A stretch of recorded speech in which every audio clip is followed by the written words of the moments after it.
Hi friends, welcome to Telugu cricket chat. India versus Australia Border Gavaskar ట్రోఫీలో భాగంగా చివరిదైనటువంటి 5వ test match ఈ నెల 3వ తేదీన సిడ్నీ వేదికగా జరగబోతున్న విషయం తెలిసిందే. అయితే మనం ఈరోజు ఈ వీడియోలో ఈ మ్యాచ్ యొక్క ప్రివ్యూ అనాలిసిస్లో భాగంగా టీమిండియా ప్లేయింగ్ లెవెన్ ఎలా ఉండబోతుంది, ఆస్ట్రేలియా ప్లేయింగ్ లెవెన్ ఎలా ఉండబోతుంది, అండ్ చివరిగా డబ్ల్యూటీసీ ఫైనల్కి టీమిండియా క్వాలిఫై అవుతుందా అవదన్న విషయం గురించి మనం డిస్కస్ చేసుకుందాం. ముందుగా అందరికి ఒక చిన్న రిక్వెస్ట్, మన ఛానల్ని మొదటిసారిగా చూస్తుంటే దయచేసి మన ఛానల్ సబ్స్క్రైబ్ చేయండి. ఇక నుంచి మన ఛానల్లో క్రికెట్కి సంబంధించిన వీడియోస్ అన్ని రెగ్యులర్గా అప్లోడ్ చేయడం జరుగుతుంది. ఇక వీడియోలోకి వెళ్ళిపోతే, సిడ్నీలో ఇప్పటి వరకు ఇండియా మరియు ఆస్ట్రేలియా మధ్య మొత్తం 13 టెస్ట్ మ్యాచ్లు జరగగా ఇండియా కేవలం ఒకే ఒక టెస్ట్ మ్యాచ్లో మాత్రమే విజయం సాధించింది, అది కూడా 1978లో. అప్పటి మన కెప్టెన్ వచ్చేసి బిషాన్ సింగ్ బేడీ. అంతేకాకుండా ఇండియా ఆస్ట్రేలియా మధ్య సిడ్నీలో జరిగిన చివరి 3 టెస్టులు కూడా డ్రాగానే ముగిశాయి. చివరిగా ఇండియా ఆస్ట్రేలియా మధ్య 2021లో టెస్ట్ మ్యాచ్ జరిగిన విషయం అందరికీ తెలిసిందే. ఆ మ్యాచ్ మనం సేవ్ చేసుకున్నాం. ముఖ్యంగా చివరి రోజు అశ్విన్ మరియు హనుమ విహారీ దాదాపు 48 అవర్స్ బ్యాటింగ్ చేసి మనకైతే ఆ మ్యాచ్ని అయితే సేవ్ చేసి పెట్టారు. ఇక రేపు జరగబోయే టెస్ట్ మ్యాచ్ గురించి మనం మాట్లాడుకుంటే, ముందుగా టీమిండియా ప్లేయింగ్ లెవెన్లో ఏమైనా మార్పులు ఉంటాయంటారా? నాకు తెలిసి అయితే ఎలాంటి మార్పులు ఉండకపోవచ్చు. లాస్ట్ టెస్ట్ మ్యాచ్ ఏ ప్లేయింగ్ లెవెన్తో అయితే బరిలో దిగిందో సేమ్ అదే ప్లేయింగ్ లెవెన్తో బరిలో దిగే అవకాశం ఉంది. ఇన్ కేస్ 1 or 2 చేంజెస్ అయితే ఉండొచ్చు మేబీ. ముందుగా ఓపెనర్స్ విషయానికి వస్తే యశస్వి జైస్వాల్ మరియు రోహిత్ శర్మ ఓపెన్ చేసే అవకాశం ఉంది. కొంతమంది అంటున్నారు జైస్వాల్తో పాటు కేఎల్ రాహుల్ ఓపెన్ చేస్తే బాగుంటుంది కదా అని.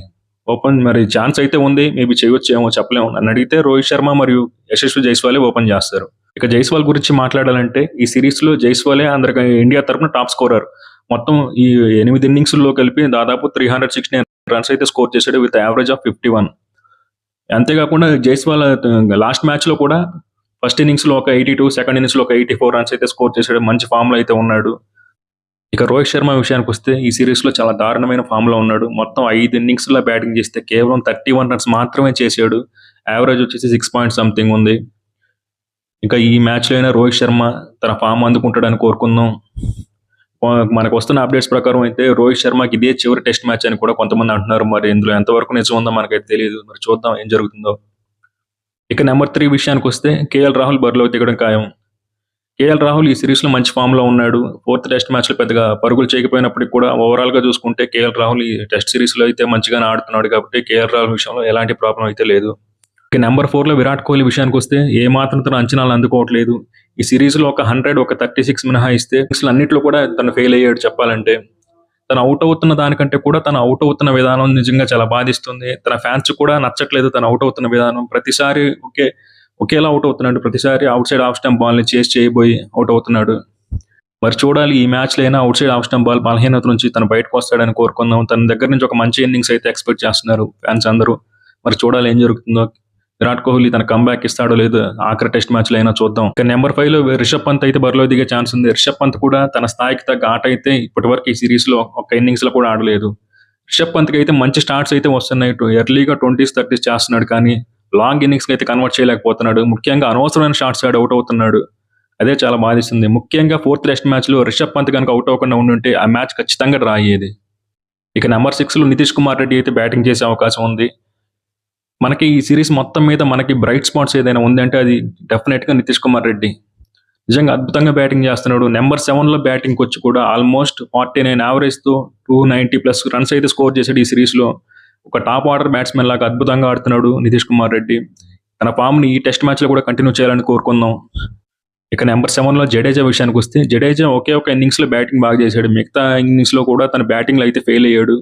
ఇక జడేజా బౌలింగ్ విషయానికి వస్తే మనం జడేజాని పెద్దగా బ్లేమ్ చేయడానికి ఏం లేదు. ఇక్కడ పిచ్లు అయితే ఫేస్ ఫ్రెండ్లీ పిచ్లు కాబట్టి ఇక్కడ మనకి స్పిన్నర్స్కి అంతగా హెల్ప్ దొరకట్లేదు. కాబట్టి స్పిన్నర్స్ని బ్లేమ్ చేయడం కరెక్ట్ కాదు. కాకపోతే జడేజా బ్యాటింగ్లో ఇంప్రూవ్ అవ్వాలి. ఇంకా మరి చూడాలి ఏం జరుగుతుందో. ఈ మ్యాచ్లో అయినా బ్యాటింగ్ మంచి బాగా చేస్తాడో లేదా చూద్దాం మరి జడేజా. ఇక నెంబర్ 8లో అయితే వాషింగ్టన్ సుందర్ బరిలో దిగే అవకాశం ఉంది. ఈ సిరీస్లో సుందర్ తన బౌలింగ్తో పెద్దగా మ్యాజిక్ చేయలేకపోయినా బ్యాటింగ్తో అయితే ఆకట్టుకుంటున్నాడు. ఇక్కడ స్పిన్నర్స్కి పెద్దగా హెల్ప్ లేదు కాబట్టి సుందర్ని కూడా మనం బ్లేమ్ చేయడం కూడా కరెక్ట్ కాదు. కాబట్టి మన సుందర్ని కూడా ఏం అనలేము. ఇక నెంబర్ 9లో ఆకాశ్దీప్ బరిలో దిగుతాడా, లేకపోతే అతని ప్లేస్లో ప్రసిద్ధ్ కృష్ణ ఏమన్నా టీంలోకి వచ్చే అవకాశం ఉందా మరి చూడాలి మరి ఏం జరుగుతుందో. ఆకాశ్దీప్ మంచి బౌలింగ్ చేస్తున్నాడు, కానీ తనకి వికెట్స్ అయితే రావట్లేదు. అదొక్కటే మరి చూడాలి ఏం జరుగుతుందో. ప్రసిద్ధ్ కృష్ణ ఏమన్నా తీసుకొస్తారు ఆకాశ్దీప్ స్థానంలో, లేకపోతే తనే బౌలింగ్ చేస్తాడా చూడాలి మరి ఏం జరుగుతుందో. ఇక నెంబర్ 10లో జస్ప్రీత్ బుమ్రా గురించి ఎంత ఎక్కువ మాట్లాడుకున్నా తక్కువే. ఎందుకంటే టీమిండియా బౌలింగ్ భారాన్ని మొత్తాన్ని తన భుజాల మీద మోస్తున్నాడు జస్ప్రీత్ బుమ్రా ఈ సిరీస్లో. ఎలోన్ వారియర్గా ఫైట్ చేస్తున్నాడు నిజంగా. ఈ సిరీస్లో ఇప్పటి వరకు మొత్తం 8 ఇన్నింగ్స్లో కలిపి 30 వికెట్లు అయితే తీశాడు. He's the top wicket taker in BGT 2024. మరి చూడాలి ఈ ఫిఫ్త్ టెస్ట్ మ్యాచ్లో కూడా తన ఫామ్ ఇలాగా కంటిన్యూ చేస్తాడని కోరుకుందాం. ఇక నెంబర్ 11 విషయానికి వస్తే Mohammed Siraj on and off performance అయితే ఇస్తున్నాడు ఈ సిరీస్లో. అయితే లాస్ట్ మ్యాచ్ సెకండ్ ఇన్నింగ్స్లో అయితే మంచి బౌలింగ్ వేశాడు. ఈ లాస్ట్ టెస్ట్లో కూడా అదే ఫామ్ కంటిన్యూ చేయాలని కోరుకుందాం. మరి చూడాలి ఏం జరుగుతుందో. ఇక ఆస్ట్రేలియా ప్లేయింగ్ 11 విషయానికి వస్తే ఏమైనా చేంజెస్ ఉంటాయంటే నాకు తెలిసి అయితే ఏమీ ఉండకపోవచ్చు. ఇన్ కేస్ ఏదైనా ఇంజురీ కన్సర్న్స్ అయ్యి ఎవరైనా ప్లేయర్స్ బయటకు వెళ్తే తప్ప వాళ్ళైతే ఎలాంటి మార్పులు అయితే చేయరు నాకు తెలిసి. ఇక ఈ మ్యాచ్ గెలవాలంటే మన స్ట్రాటజీ ఎలా ఉండాలి అంటే సింపుల్, మన బ్యాటర్స్ అందరూ బాగా ఆడాలి. ముఖ్యంగా మన టాప్ 5 బ్యాట్స్మెన్ అందరూ ఫైర్ అవ్వాలి. కనీసం టాప్ 5లో కనీసం 3 లేదా 4 అయినా సరే 50+ స్కోర్స్ చేస్తే తప్ప మనం మ్యాచ్ గెలిచే అవకాశం ఉంది. ఇన్ కేస్ మనం ఒకవేళ ఫస్ట్ బ్యాటింగ్ చేయాల్సి వస్తే మినిమం 350 రన్స్ అయితే స్కోర్ చేయాలి. మరి చూడాలి మన బ్యాటర్స్ పూర్వ వైభవాన్ని అందుకుంటారో లేదంటే మరీ చతికిలు పడతారో. మరి చూద్దాం ఏం జరుగుతుందో రేపు మ్యాచ్లో. ఇక WTC ఫైనల్కి వెళ్ళే అవకాశాలు ఏమైనా ఉన్నాయా టీమిండియాకి అంటే ప్రాక్టికల్గా అయితే లేవు, బట్ థియరిటికల్గా అయితే ఉన్నాయి. టీమిండియా WTC ఫైనల్కి వెళ్ళాలంటే ముందు ఈ టెస్ట్ మ్యాచ్ మనం ఆస్ట్రేలియాని ఓడించాలి. ఆ తర్వాత ఆస్ట్రేలియా శ్రీలంకతో జరిగే 2 టెస్ట్ మ్యాచ్ల్లో కూడా ఆస్ట్రేలియా ఓడిపోవాలి. ఇది జరుగుతుందా అంటే ఇట్స్ ఆల్మోస్ట్ ఇంపాసిబుల్. మరి చూడాలి ఏం జరుగుతుందో, మన చేతుల్లో లేదు కదా ఇది. ముందుగా టీమిండియా చేయాల్సింది ఏంటంటే ఈ టెస్ట్ మ్యాచ్ గెలిచి సిరీస్ని డ్రా చేసుకోవాలి.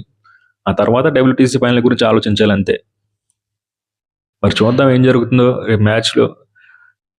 ఇంతటితో అయితే ఈ వీడియో ఎండ్ చేసేస్తున్నాను. నెక్స్ట్ వీడియోలో కలుద్దాం. మరి మన వాళ్ళు ఎలా పర్ఫామ్ చేస్తారో వేచి చూడాలి. దయచేసి మన ఛానల్ని మొదటిసారి చూస్తుంటే సబ్స్క్రైబ్ చేయండి, సపోర్ట్ ఇస్తారని ఆశిస్తున్నాను. నెక్స్ట్ వీడియోలో కలుద్దాం. Take care, bye bye.